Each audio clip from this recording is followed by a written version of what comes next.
Learning of Paningotop Learning English by myself การตับลงอังกฤษลงตะกุตุเข่ง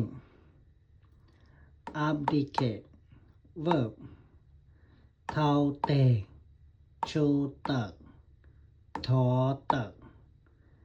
The CEO decided to abdicate his position ตัว CEO ต่อจากจิชาทอตักหนึ่งรู้โลนหนุก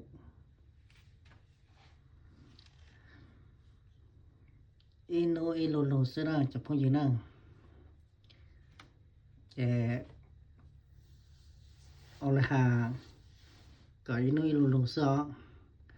กูเกิดเสาจะพูดอยู่ไอ้กูมอเกิดจะหน่วยกูเตาใช้กูเตาเกิดเสนาไอ้เล่นตัวห้องสังใช้สังเกิดรอห้องลุนจูกูใช้กูเกิดให้กูหาชีอยากเขาตื่นรอทาจังสิปุ๊บกูน่าจะพูดอยู่นั่งกูจะนอน